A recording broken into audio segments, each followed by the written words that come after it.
हाँ भाई, तो कैसा चल रहा है पढ़ाई आप लोगों का? बढ़िया। चलिए, आज हम पढ़ेंगे टैक्सोनॉमिकल एड्स। क्या पढ़ेंगे? Taxonomical aids.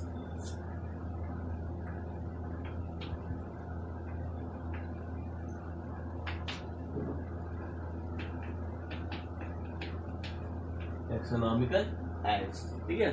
टैक्सोनॉमिकल एड्स जो टैक्सोनॉमी को क्या बनाए, आसान बनाए, उसको कहते हैं टैक्सोनॉमिकल एड्स। मतलब जो क्लासिफिकेशन ऑफ ऑर्गेनिज्म को इजी करता है उसको कहते हैं टैक्सोनॉमिकल एड्स। जो टैक्सोनॉमी के प्रोसेस में हेल्प करे उसको क्या कहते हैं? Taxonomical aids.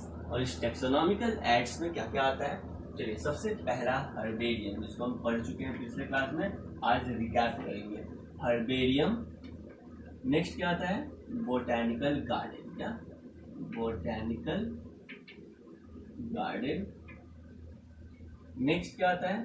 Herbarium, botanical garden के बाद जूलॉजिकल पार्क। क्या? Zoological park. जूलॉजिकल पार्क कहने का मतलब है जू, चिड़ियाघर, ठीक। जूलॉजिकल पार्क के बाद क्या आएगा? म्यूजियम। क्या आएगा भाई? म्यूजियम।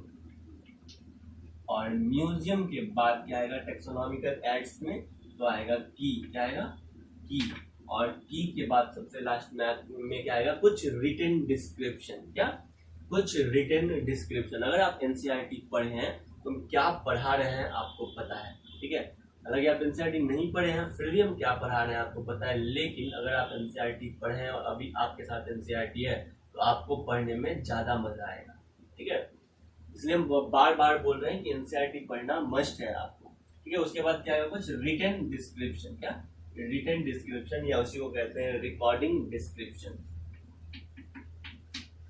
Written description. इस रिटन डिस्क्रिप्शन में क्या क्या आता है? तो रिटन डिस्क्रिप्शन में आता है फ्लोरा। क्या आता है भाई? फ्लोरा आता है। फ्लोरा के बाद क्या आता है? कैटेलॉग आता है। क्या? कैटेलॉग। और कैटेलॉग के बाद क्या आएगा? मैनुअल्स। और मैनुअल के बाद क्या आएगा सबसे लास्ट में? मोनोग्राफ। क्या आएगा भाई? मोनोग्राफ। तो ये कुछ रिटन डिस्क्रिप्शन है या रिकॉर्डिंग डिस्क्रिप्शन है, ठीक है। रिटन डिस्क्रिप्शन है इसके, ये भी कुछ रिटन डिस्क्रिप्शन है ना, ये भी टैक्सोनॉमिकल एड्स में आते हैं, टैक्सोनॉमी को आसान बनाते हैं।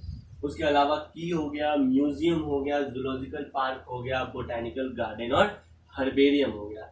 आपसे क्वेश्चन ऐसे भी पूछा जा सकता है कि भाई विच of the following is not included in taxonomical aids. इसके अलावा कुछ ऑप्शन रहेगा, वही आंसर जाएगा। क्लियर? तो याद रखिएगा। अब आ जाते हैं हर्बेरियम पे। क्या भाई? हर्बेरियम पे। तो हर्बेरियम क्या होता है? हर्बेरियम क्या होता है? पिछले क्लास में दिखे थे ना, क्या होता है? ये एक स्टोर हाउस है प्लांट स्पेसिमेन के लिए। क्या?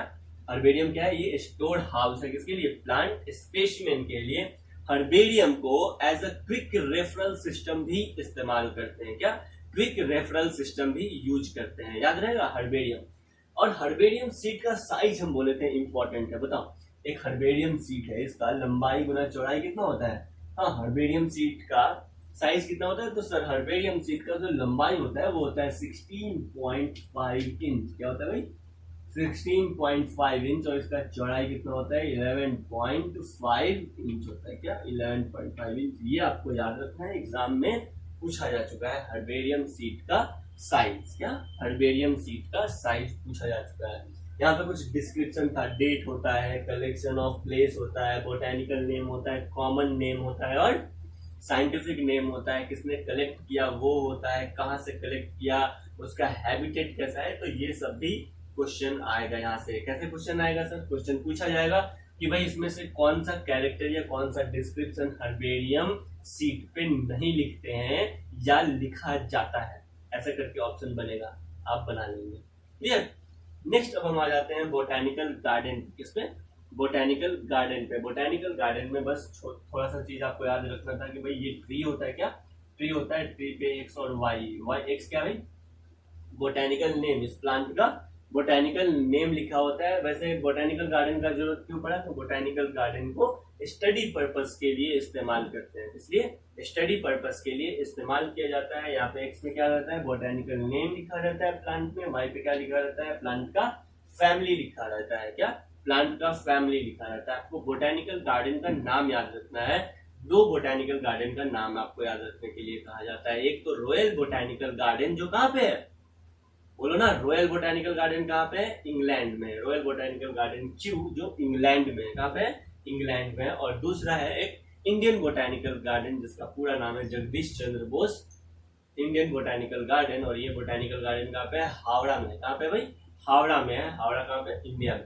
क्लियर? बंगाल में, इंडिया में है। तो इंडियन बोटेनिकल गार्डन आपको याद रखना है। उसके अलावा एक और है, नेशनल बोटेनिकल रिसर्च इंस्टीट्यूट है। क्या है? National botanical research institute. और नेशनल बोटेनिकल रिसर्च इंस्टीट्यूट कहाँ पे है? ये क्वेश्चन इंपॉर्टेंट है भाई, ठीक है। ये बोटेनिकल गार्डन वाला क्वेश्चन पूछा जा चुका है, लेकिन नेशनल बोटेनिकल रिसर्च इंस्टीट्यूट के बारे में नहीं पूछा गया है। इसका मतलब आपसे पूछा जाएगा। समझ में आ गया? तो नेशनल बोटेनिकल रिसर्च इंस्टीट्यूट कहाँ पे है? बोलो ना। लखनऊ में है। कहाँ पे है? लखनऊ में है। जो बोल रहे हैं बहुत अच्छा, बाकी इनको सुनाई नहीं दे रहा। लखनऊ, ठीक है। नेशनल बोटेनिकल रिसर्च इंस्टीट्यूट कहाँ पे है? लखनऊ में है। तो चलिए अब आगे बढ़ते हैं। हर्बेरियम हो गया, बोटेनिकल गार्डन हो गया। वैसे हर्बेरियम टेक्सोनॉमिकल एड्स है, लेकिन किसके लिए? प्लांट के लिए, एनिमल के लिए। प्लांट और एनिमल दोनों के लिए। क्या क्या आंसर जाएगा? किसके लिए है हर्बेरियम टेक्सोनॉमिकल एड्स? प्लांट के लिए या एनिमल के लिए? Only for plant specimen. किसके लिए भाई? Plant specimen. देखिएगा हर्बेरियम में लिखा है कि ये प्लांट स्पेसिमेन के लिए। किसके लिए? प्लांट स्पेसिमेन के लिए। तो ऐसा भी क्वेश्चन पूछा जाता है, एकदम आसान, लेकिन आप आसानी से गलती भी कर सकते हैं, ठीक है। तो याद रखना है, बोटेनिकल गार्डन किसके लिए है? Only for plants. Zoological park किसके लिए है? Only for animal. म्यूजियम किसके लिए है? भाई म्यूजियम किसके लिए है? तो सर म्यूजियम दोनों के लिए, प्लांट और एनिमल दोनों के लिए। की किसके लिए है? की किसके लिए? तो की भी प्लांट और एनिमल्स दोनों के लिए है। क्लियर है? रिटन डिस्क्रिप्शन किसके लिए है? तो रिटन डिस्क्रिप्शन प्लांट्स के लिए है। किसके लिए है? प्लांट्स के लिए। ठीक है, एनसीईआरटी जब आप पढ़िएगा तो आपको पता चल जाएगा। चलिए अब आते हैं जूलॉजिकल पार्क पे। क्या? जूलॉजिकल पार्क पे। जूलॉजिकल पार्क क्या है? जूलॉजिकल पार्क में वाइल्ड एनिमल को रखते हैं। क्या? वाइल्ड एनिमल को प्रोटेक्टेड इन्वायरमेंट में रखते हैं, under human care. Human care के अंदर प्रोटेक्टेड इन्वायरमेंट में एनिमल्स को रखते हैं। क्लियर? उसको क्या कहते हैं? जूलॉजिकल पार्क या जू या चिड़ियाघर कहते हैं। तो लिखेंगे जूलॉजिकल पार्क में क्या लिखेंगे? Wild animal are kept in, wild animals are kept in protected environment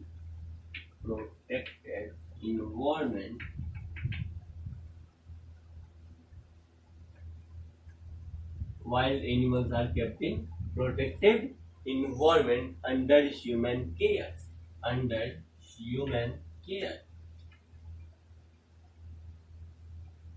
human care में प्रोटेक्टेड इन्वायरमेंट में रखते हैं एनिमल्स को। किस लिए रखते हैं भाई?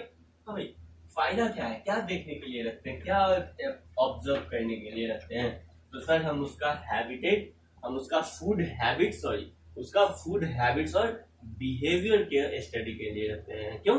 क्योंकि हम उसके फूड हैबिट्स और बिहेवियर का स्टडी कर सकते हैं।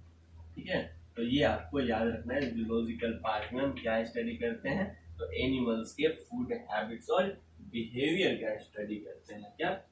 फूड हैबिट एंड बिहेवियर का स्टडी करते हैं। क्लियर है? तो यहाँ से भी क्वेश्चन आ सकता है, एकदम आसान सा क्वेश्चन आएगा कि जूलॉजिकल पार्क में ऑर्गेनिज्म को क्यों रखते हैं ह्यूमन प्रोटेक्टेड इन्वायरमेंट में, ह्यूमन केयर के अंदर में, ताकि हम उस ऑर्गेनिज्म के बिहेवियर यानी रिप्रोडक्टिव बिहेवियर के बारे में समझ सकें और फूड हैबिट्स के बारे में समझ सकें। क्लियर है? अब आगे आते हैं हम जूलॉजिकल पार्क, बस इतना ही है, छोटा सा है। उसके बाद जूलॉजिकल पार्क के बाद क्या आएंगे? म्यूजियम पे आते हैं। कहाँ पे आते हैं भाई? म्यूजियम में आते हैं। जूलॉजिकल पार्क किसके लिए है? टेक्सोनॉमिकल एड्स सिर्फ एनिमल्स के लिए। किसके लिए भाई? सिर्फ एनिमल्स के लिए। नेक्स्ट हम आते हैं जूलॉजिकल पार्क के बाद क्या? बोलो ना, किस पे आएंगे? म्यूजियम पे आएंगे। तो नेक्स्ट हेडिंग देंगे museum.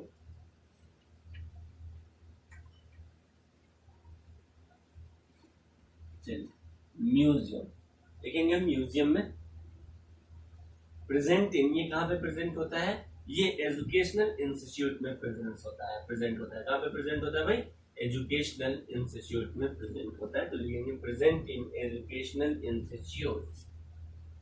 Present in educational institute. Present in educational institute like school and college.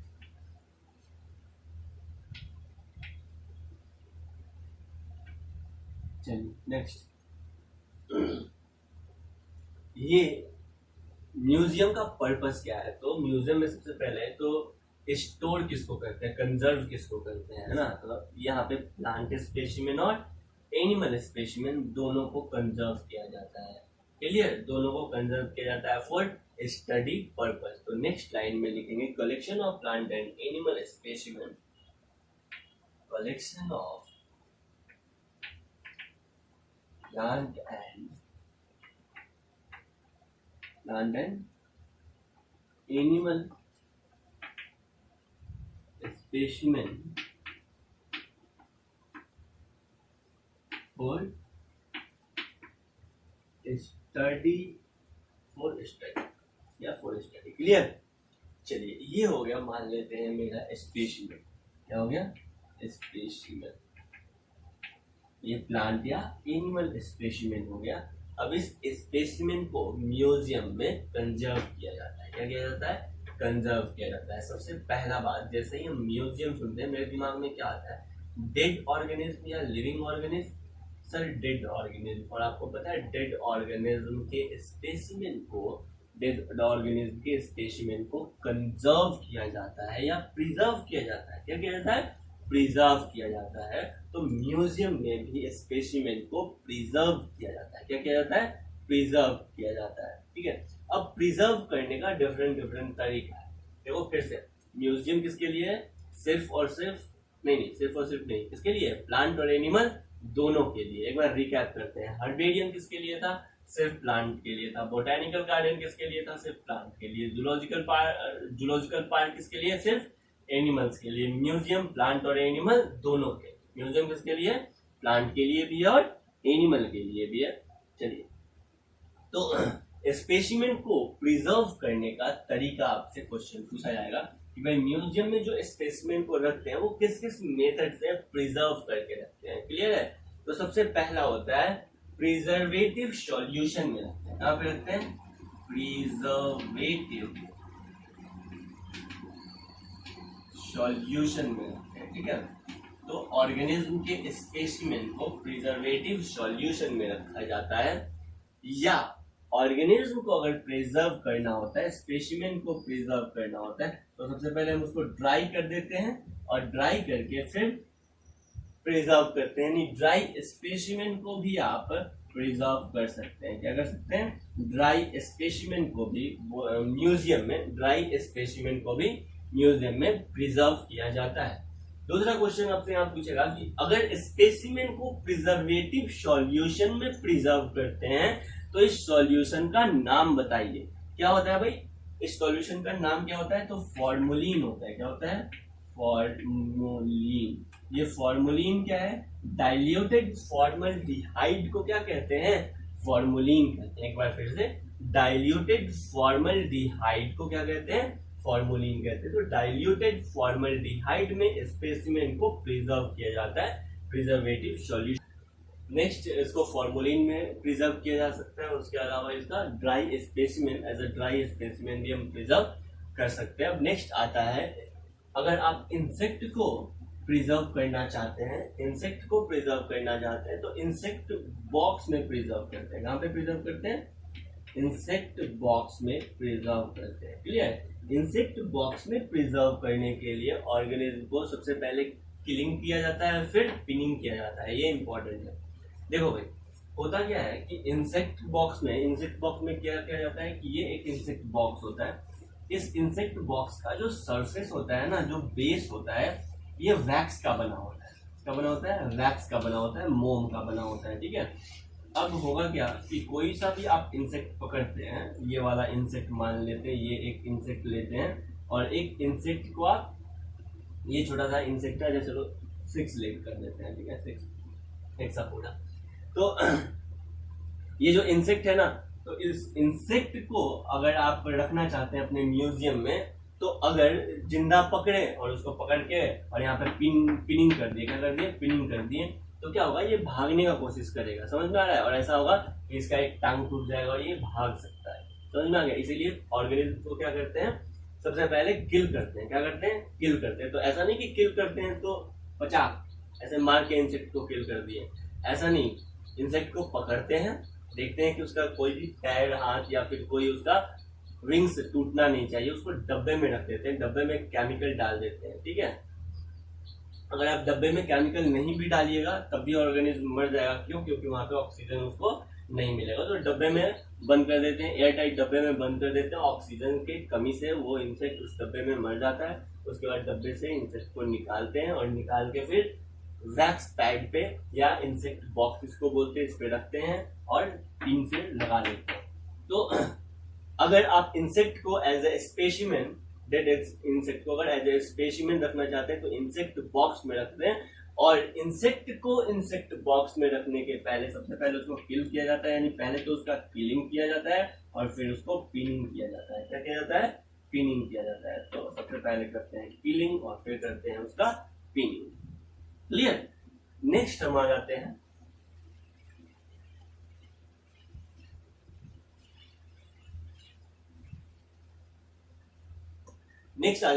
Birds and mammals को अगर आप प्रिजर्व करना चाहते हैं, बर्ड्स एंड मैमल्स को प्रिजर्व करना चाहते हैं ना,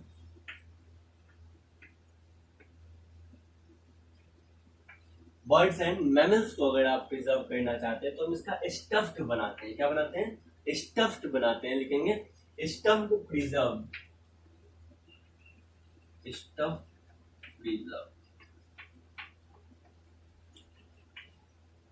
तो मैमल और बर्ड्स का स्टफ्ड प्रिजर्व किया जाता है। क्या प्रिजर्व किया जाता है, स्टफ्ड को प्रिजर्व किया जाता है। ये स्टफ क्या है, देखिए मैमल्स या फिर बर्ड जो है ना, वो डेड अगर हो जाता है तो उसके इंटरनल ऑर्गन को निकाल देते हैं। क्या, इंटरनल ऑर्गन्स को निकाल देते हैं, छोटा सा कट करेंगे और कट करके सारे इंटरनल ऑर्गन्स को निकाल देंगे। क्लियर। इंटरनल ऑर्गन्स को निकालने के बाद इस वैकेंट स्पेस में क्या किया जाता है, भूसा भर दिया जाता है। क्या, भूसा भर दिया जाता है। क्लियर है।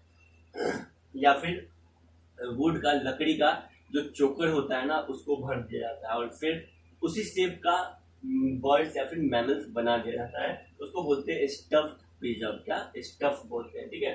तो स्टफ्ड को प्रिजर्व करते हैं, इंटरनल ऑर्गन को निकालते हैं और इंटरनल ऑर्गन्स के स्पेस में क्या भर देते हैं, भूसा भर देते हैं, या फिर लकड़ी का चोकर जो बोलते हैं ना, उसको भर दिया जाता है। चलिए, तो फिर ये प्रिजर्व रहता है लंबे समय तक, बर्ड्स या मैमल्स। और कुछ एनिमल्स के स्केलेटन को भी क्या किया जाता है, प्रिजर्व किया जाता है। क्या, कुछ एनिमल्स के स्केलेटन को भी, प्रिजर्व किया जाता है। तो ये था पूरा म्यूजियम। म्यूजियम में आते हैं, एक बार रिकैप करते हैं म्यूजियम को। म्यूजियम में प्रिजर्वेटिव सॉल्यूशन का इस्तेमाल करते हैं, फॉर्मोलिन। उसके अलावा स्पेसिमेन को ड्राई स्पेसिमेन प्रिजर्व कर सकते हैं। इंसेक्ट को इंसेक्ट बॉक्स में प्रिजर्व करते हैं। प्रिजर्व करने से पहले किलिंग किया जाता है, फिर पिनिंग किया जाता है। बर्ड्स और मैमल्स को स्टफ बना के प्रिजर्व किया जाता है। स्टफिंग का मतलब आपको समझ में आ गया। और कुछ एनिमल्स के स्केलेटन को प्रिजर्व किया जाता था। ये था म्यूजियम, ठीक है। कुछ प्लांट को भी क्या किया जाता है, प्रिजर्व किया जाता है। यानी म्यूजियम दोनों के लिए, प्लांट और एनिमल स्पेसिमेन दोनों के लिए। क्लियर है। Collection of plant and animal specimen for study. Next हम आ जाते हैं म्यूजियम के बाद की। नेक्स्ट हेडिंग क्या देंगे, की।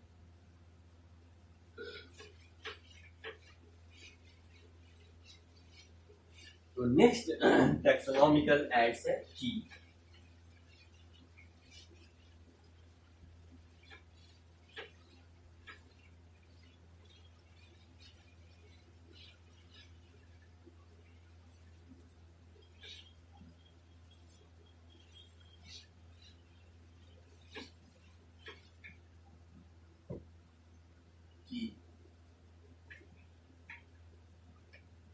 बहुत इंपॉर्टेंट है।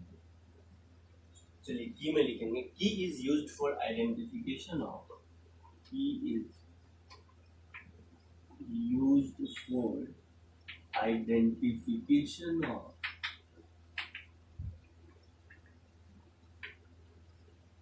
की is used for identification of plant या एनिमल। अभी प्लांट या एनिमल, सर प्लांट और एनिमल दोनों है ना। तो key is used for identification of plants and animal. Key is used for identification of plant and animals based on similarities and dissimilarities. Based on similarities and dissimilarities.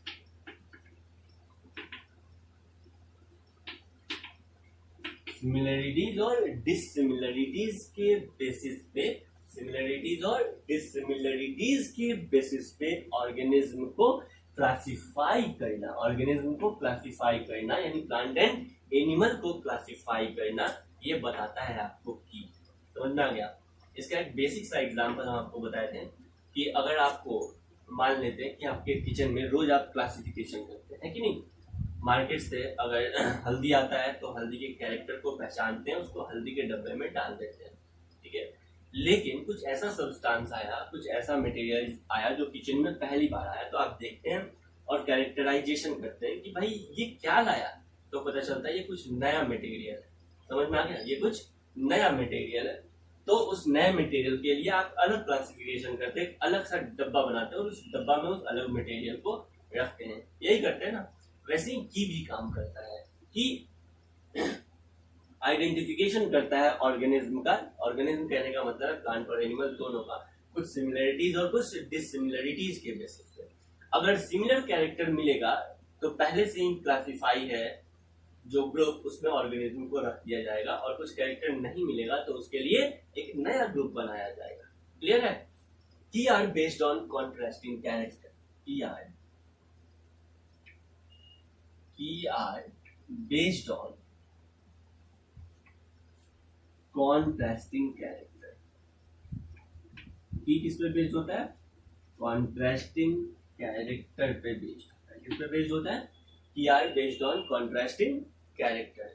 Next, contrasting character generally pair में पाए जाते हैं। क्या, generally pair में पाए जाते हैं। अभी बताएंगे कॉन्ट्रास्टिंग कैरेक्टर का मतलब क्या होता है। कॉन्ट्रास्टिंग कैरेक्टर हमेशा या जनरली क्या पाए जाते हैं, पेयर में पाए जाते हैं। और पेयर ऑफ कॉन्ट्रास्टिंग कैरेक्टर को कपलेट कहते हैं। क्या कहते हैं, कपलेट। कपल, कपल का मतलब पेयर होता है ना, वैसे ही कपलेट कहते हैं। Next, generally in a pair, key are based on contrasting character, generally in a pair, generally in a pair, key are based on contrasting character, generally in a pair called couplet, called couplet।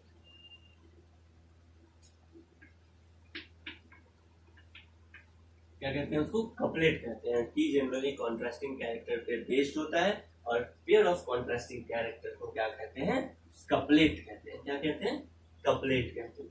Clear है। Next अब हम आगे आपको समझाते हैं।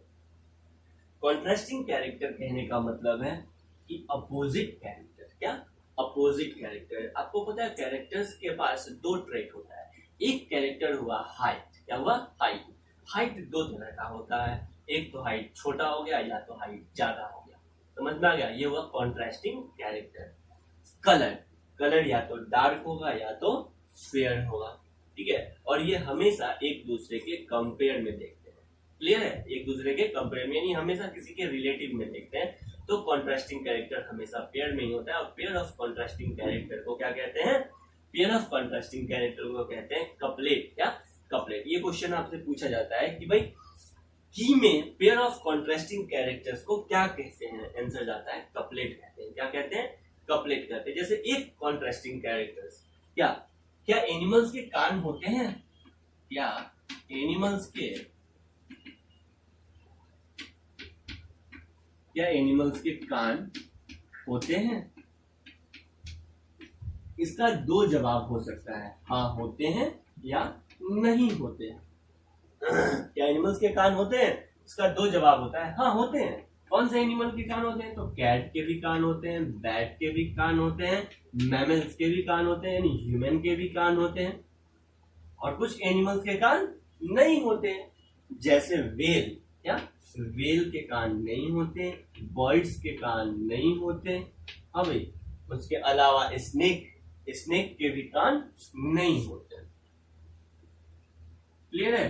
कुछ animals के कान होते हैं और कुछ एनिमल्स के कान नहीं होते। तो इस तरह का क्वेश्चन अराइज करता है कौन? की, और पहचानता है। समझ में आ गया? ऑर्गेनिज्म को सिमिलरिटीज और डिससिमिलरिटीज के बेसिस पे पहचानता है और पहचान के उसको अलग ग्रुप में डाल देता है। दूसरा क्वेश्चन पूछता है, क्या एनिमल्स उड़ सकता है? Can animals fly? Can animals या कैन मैमल, या फिर मैमल ज्यादा अच्छा, कैन मैमल्स फ्लाई? क्या एनिमल उड़ सकता है? जवाब है यस और जवाब है नो। अगर उड़ेगा तो कौन उड़ सकता है भाई? Bat, bat can fly. और नहीं उड़ेगा तो कैट। क्लियर? तो इस तरह का जवाब और सवाल करता है कौन? की, और उसके बेसिस पे ऑर्गेनिज्म को डिवाइड कर देता है, क्लासिफाई करता है। की के हेल्प से आप नोन ऑर्गेनिज्म को भी क्लासिफाई कर सकते हैं और की के हेल्प से आप अननोन ऑर्गेनिज्म को भी क्लासिफाई कर सकते हैं। क्या? की इसके हेल्प से आप नोन ऑर्गेनिज्म को भी क्लासिफाई कर सकते हैं और अननोन ऑर्गेनिज्म को भी क्लासिफाई कर सकते हैं। याद करो टैक्सोनॉमी। टैक्सोनॉमी नोन ऑर्गेनिज्म के क्लासिफिकेशन के लिए था, तो अननोन ऑर्गेनिज्म के क्लासिफिकेशन के लिए हम यूज करेंगे किसका? बोलो ना किसका? की का यूज करेंगे। किसका यूज करेंगे? की का यूज करेंगे। की में किसी भी ऑर्गेनिज्म को पहचानना होता है तो एक कैरेक्टर्स को एक्सेप्ट करते हैं जबकि दूसरे कैरेक्टर को रिजेक्ट करते हैं। क्या? एक कैरेक्टर को एक्सेप्ट करते हैं और दूसरे कैरेक्टर को रिजेक्ट करते हैं। की में हम एनालिटिकल थिंकिंग करते हैं यस और नो पे, इसीलिए बोलते हैं की जो है ना ये एनालिटिकल इन नेचर होता है। क्या होता है? की एनालिटिकल इन नेचर होता है। तो लिखेंगे key are generally analytical in nature. Key are generally analytical in nature. Next point बनाएंगे, key are generally in, key are generally analytical in nature. ये एनालिटिकल नेचर का होता है। की में एक कॉन्सेप्ट को एक्सेप्ट करते हैं जबकि दूसरे को क्या कहते हैं? रिजेक्ट करते हैं। तो नेक्स्ट लिखेंगे रिजल्ट ऑफ की,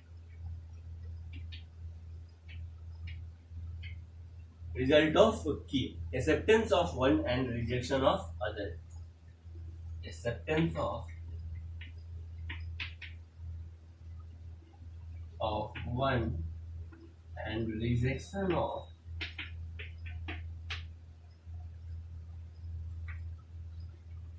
other।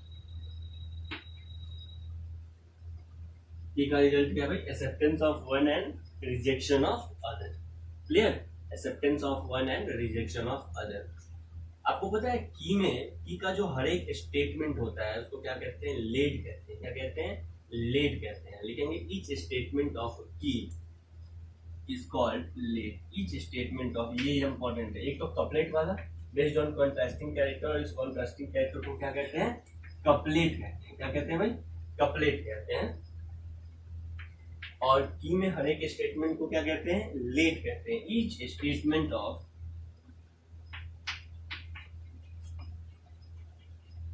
Each statement of key is called lead. ठीक है? Each statement of key is called lead. Clear है? Each statement of key is called lead. आपको पता है हर एक टेक्सोनॉमिकल कैटेगरी के लिए, हर एक टेक्सोनॉमिकल कैटेगरी के लिए अलग अलग टेक्सोनॉमिकल की को बनाया गया है। यानी अलग अलग टेक्सोनॉमिकल कैटेगरी को पहचानने के लिए अलग अलग टेक्सोनॉमिकल की है। सर टेक्सोनॉमिकल कैटेगरी क्या है? डिटेल में टेक्सोनॉमिकल कैटेगरी को हम पढ़ेंगे अगले क्लास में। क्लियर है? डिटेल में टेक्सोनॉमिकल कैटेगरी को पढ़ेंगे अगले क्लास में। लेकिन आप जानिए कि टेक्सोनॉमिकल कैटेगरी क्या है। हम ऑर्गेनिज्म को उसके रैंक के बेसिस पे अलग अलग कैटेगरी में डिवाइड करते हैं। क्या? अलग अलग कैटेगरी में डिवाइड करते हैं। और टेक्सोनॉमिकल कैटेगरी कहने का मतलब है एनिमल किंगडम में पढ़े होंगे किंगडम, फाइलम या division, class, order, family, genus, species, ये सब क्या है, ये डिफरेंट डिफरेंट टेक्सोनॉमिकल कैटेगरी है। और इस टेक्सोनॉमिकल कैटेगरी का जो ऑर्डर है ना, असेंडिंग या डिसेंडिंग ऑर्डर में टेक्सोनॉमिकल कैटेगरी को अरेंज करते हैं, इसको कहते हैं टेक्सोनॉमिकल हिरार्की। क्या कहते हैं? Taxonomical hierarchy. तो टेक्सोनॉमिकल कैटेगरी, अलग अलग टेक्सोनॉमिकल कैटेगरी जैसे फैमिली, जीनस और स्पीसीज, अलग अलग टेक्सोनॉमिकल कैटेगरी के लिए सेपरेट टेक्सोनॉमिकल की बनाया गया है। क्या बनाया गया? सेपरेट टेक्सोनॉमिकल की को बनाया गया है। यानी फैमिली को पहचानना है तो आपको किसी भी ऑर्गेनिज्म के फैमिली को पहचानना है तो उस ऑर्गेनिज्म के अलग टेक्सोनॉमिकल कैटेगरी को पढ़ना होगा या उसके अलग टेक्सोनॉमिक की को पढ़ना होगा, उस ऑर्गेनिज्म के टेक्सोनॉमिक की को पढ़ना होगा। तो नेक्स्ट पॉइंट में लिखेंगे separate taxonomic key are required for separate taxonomic key are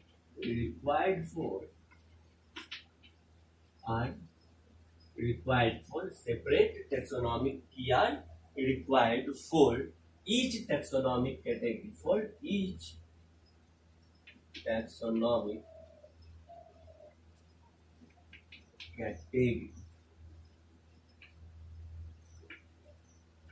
for each taxonomic category such as family, genus, species, such as family, genus, species, such as family, genus, species for identification purpose, for identification purpose.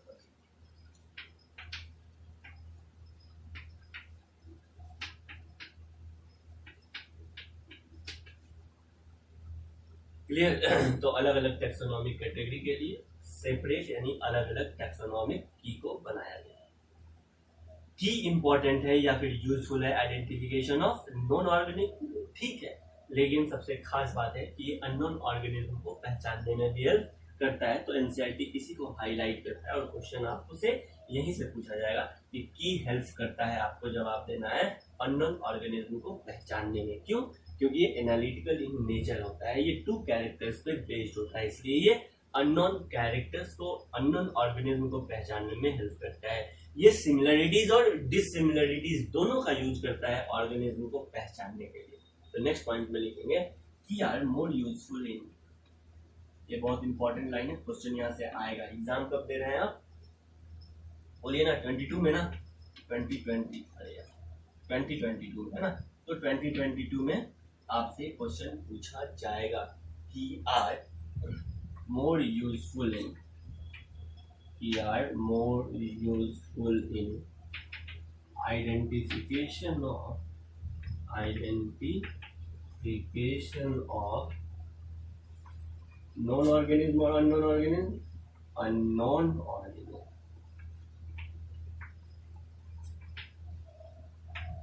इसके लिए भाई unknown organism के लिए पहचानने में ये help करता है। नेक्स्ट हम आ जाते हैं की के बाद रिटन डिस्क्रिप्शन पे। क्या रिटन डिस्क्रिप्शन में? तो हेडिंग देंगे रिटन डिस्क्रिप्शन या रिकॉर्डिंग डिस्क्रिप्शन। की यहाँ पे अपना खत्म होता है, की के बाद क्या शुरू करेंगे? रिटन डिस्क्रिप्शन या रिकॉर्डिंग डिस्क्रिप्शन। रिटन डिस्क्रिप्शन या रिकॉर्डिंग, पहले से ही लिखा हुआ है रिकॉर्डिंग डिस्क्रिप्शन।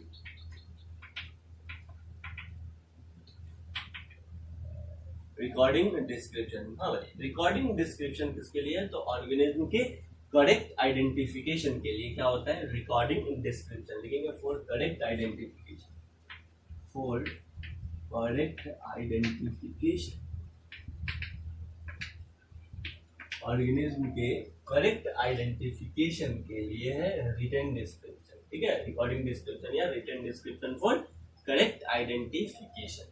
चलिए इसमें क्या क्या आता है सर? तो इसमें आता है फ्लोरा। क्या आता है? फ्लोरा। हाँ भाई, फ्लोरा क्या है, रिटन डिस्क्रिप्शन में फ्लोरा क्या है तो लिखेंगे contains actual account of habitat, contains actual account of habitat,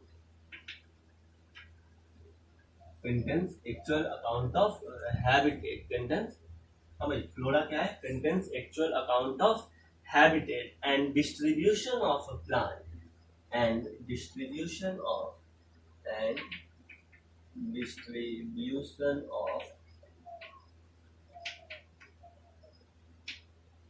distribution of a plant of a given area and distribution of a plant of given area। एक बार देखते हैं फ्लोरा क्या करता है, तो contains actual account of habitat and distribution of plant of a given area, किसी भी given area में कौन कौन सा एक्चुअल प्लांट का डिस्ट्रीब्यूशन है और उसका हैबिटेट क्या है। एक बार फिर से, किसी भी पर्टिकुलर एरिया में, किसी भी गिवन एरिया में कौन कौन सा प्लांट प्रेजेंट होता है उसके बारे में ये बताता है। क्लियर है, contains actual account of habitat and distribution of plant in a given area.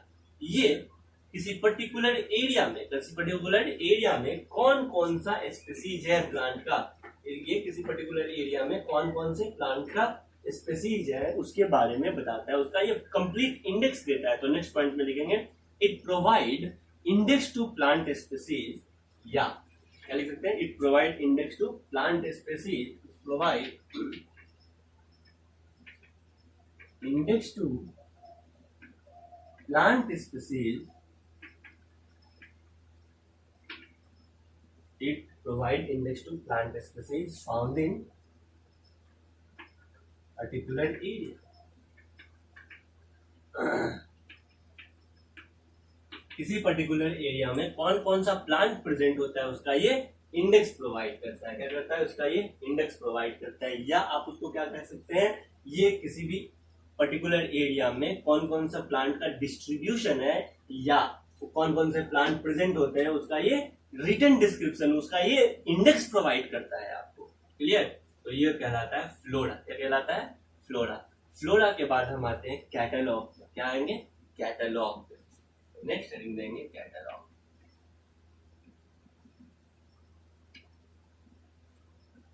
हाँ भैया, कैटलॉग क्या है, कैटलॉग क्या है, लिखेंगे कैटलॉग में a systematic list of, क्या लिखेंगे, a systematic list of names, a systematic list of names, books and pictures, names, books and picture of organism, and picture of organism. देखो फ्लोरा के सिर्फ प्लांट के लिए था, लेकिन यहाँ पे ऑर्गेनिज्म लिख दिया, यानी ये प्लांट और एनिमल दोनों के लिए catalogue. A systematic list of name, books and picture of organism in alphabetical order, in alphabetical order. Alphabetical order में ऑर्गेनिज्म का सिस्टमैटिक नेम लिस्ट, और उस ऑर्गेनिज्म के लिए कौन कौन सा बुक है और उसका पिक्चर एक अल्फाबेटिकल ऑर्डर में अरेंज किया होता है कैटलॉग में। किसमें, कैटलॉग में। तो आपको याद रखना है कैटलॉग क्या है, एक सिस्टमैटिक लिस्ट प्रोवाइड करता है जिसमें ऑर्गेनिज्म का नाम, ऑर्गेनिज्म का बुक्स, ऑर्गेनिज्म के बारे में बुक्स और ऑर्गेनिज्म का पिक्चर दिया हुआ रहता है। क्लियर है, तो उसको कहते हैं कैटलॉग। क्या कहते हैं उसको, कैटलॉग कहते हैं। नेक्स्ट कैटलॉग के बाद आ जाइए मैनुअल्स पे। क्या, मैनुअल्स। तो मैनुअल्स क्या एक तरह का बुक, मैनुअल्स क्या एक तरह का, मैनुअल्स क्या है, एक छोटा सा बुक है। ठीक है, रिटन डिस्क्रिप्शन है तो बुक तो सारा है। चलो, तो रिटन मैनुअल्स क्या है कि बुक है। मैनुअल्स क्या है, information for identification. Information for, manuals क्या प्रोवाइड करता है, एक छोटा सा बुक है जिसमें इंफॉर्मेशन फॉर, जो क्या प्रोवाइड करता है, इंफॉर्मेशन फॉर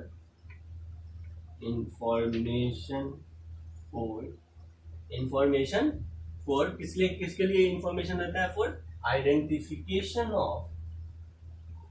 मैनुअल्स क्या है? एक बुक्स है जिसमें इंफॉर्मेशन रहता है, इंफॉर्मेशन फॉर आइडेंटिफिकेशन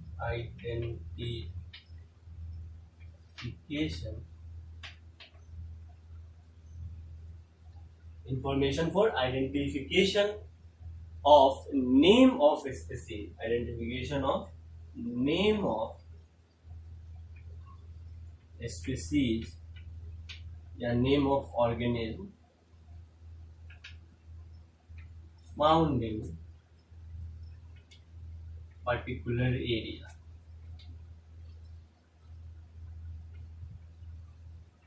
किसी पर्टिकुलर एरिया में कौन कौन से ऑर्गेनिज्म है और उस ऑर्गेनिज्म का नाम क्या होगा। हाँ भाई, उस ऑर्गेनिज्म का नाम क्या होगा उसको पहचानने में हेल्प करेगा। या मान लो आप किसी नए जगह पे जाते हो तो एक रिटन डिस्क्रिप्शन मिल जाएगा, ठीक है, कि भाई कैट ऐसी दिखती है और उसका कैरेक्टर्स ये है, फास्ट रनर होती है, टेल होता है, साइज छोटा होता है, मूछें होती हैं, समझ में आ गया, इस तरह का कैरेक्टर्स है। आई जो होता है उसका ग्रीन होता है, इस तरह का कुछ कैरेक्टर ऑर्गेनिज्म और उसका नाम क्या होता है? कैट होता है। इस तरह का कुछ कैरेक्टर्स और उसका नाम देखने को आपको मिलेगा मैनुअल्स में। एक बुक है जिसमें इंफॉर्मेशन रहता है, ऑर्गेनिज्म को पहचान के उसका आप नेमिंग कर सकते हैं। एक बार फिर से, मैनुअल्स में क्या रहता है? कुछ कैरेक्टर्स का डिस्क्रिप्शन रहता है, जिस कैरेक्टर्स के बेसिस पे ऑर्गेनिज्म को पहचान के आप उसका नेमिंग कर सकते हैं, वो सारा इंफॉर्मेशन रहता है मैनुअल्स में। किसमें रहता है? मैनुअल्स में। और मैनुअल्स के बाद सबसे लास्ट में क्या रहता है? मोनोग्राफ। क्या? मोनोग्राफ, नाम से ही पता चल रहा है, मोनोग्राफ क्या करता है? तो किसी एक टैक्सॉन के बारे में कंप्लीट इंफॉर्मेशन रखता है। क्या? Information for identification of monograph क्या करता है भाई? They contain information of any one taxon. They contain information of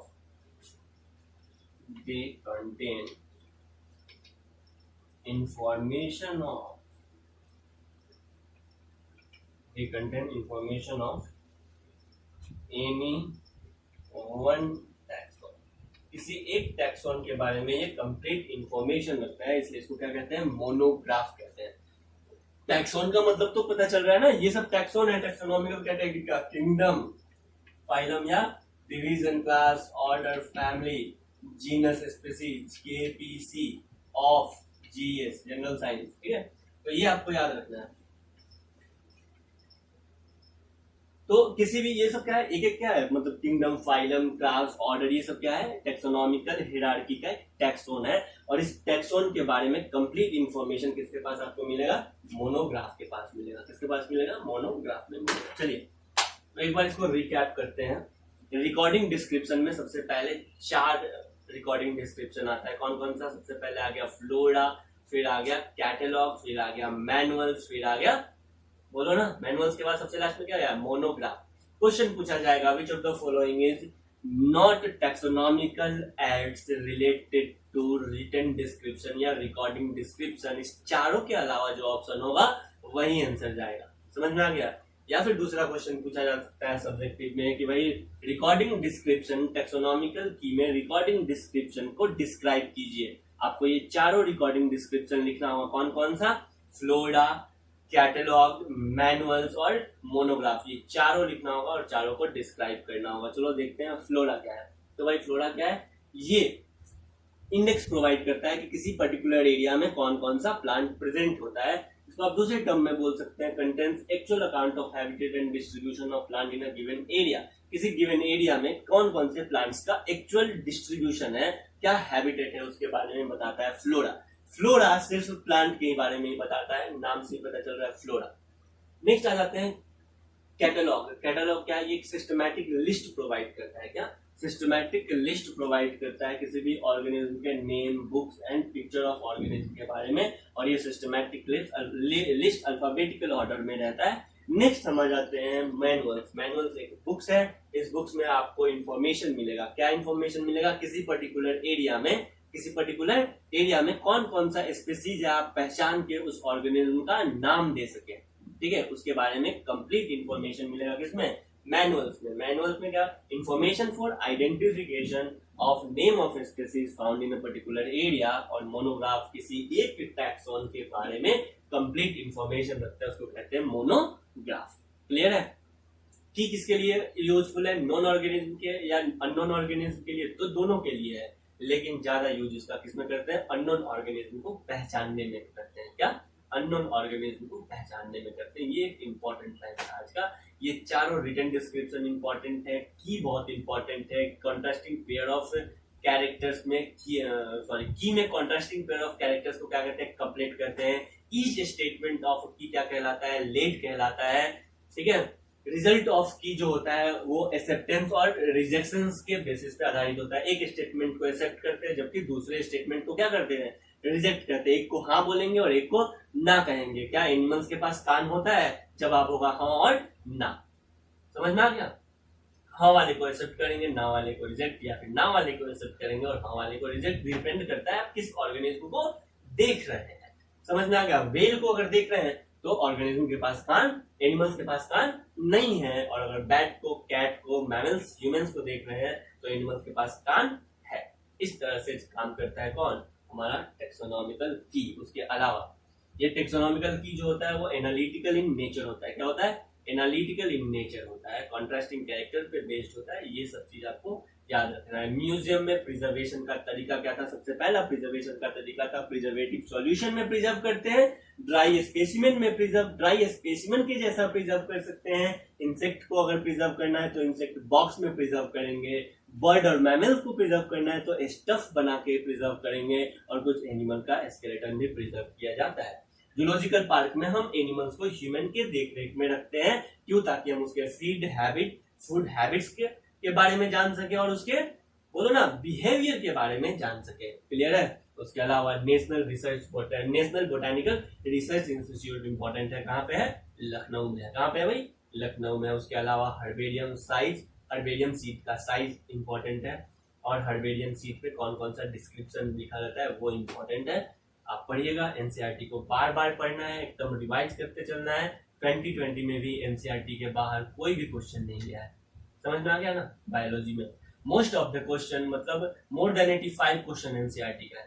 तो आप एनसीईआरटी को जितना बार पढ़ सकते हैं पढ़िए। तकिया के पास लेके सोइए, सुनते उठते कभी भी आपको एनसीईआरटी पढ़ना चाहिए। जब चैप्टर चल रहा है तो ऐसा कमांड हो जाना चाहिए एनसीईआरटी में कि जब आप रिवाइज करें इसको तो आपको बहुत कम समय लगे। बस पेज पलटे तो पता चल जाए कि इस पेज पे कहाँ पे क्या लिखा हुआ है, डायग्राम क्या कहना चाहता है। कोई डायग्राम नहीं समझ में आ रहा है, कोई लाइन अगर नहीं समझ में आ रहा है, थोड़ा सा भी प्रॉब्लम है तो आप उसको कमेंट सेक्शन में जरूर पूछिए। Thank you.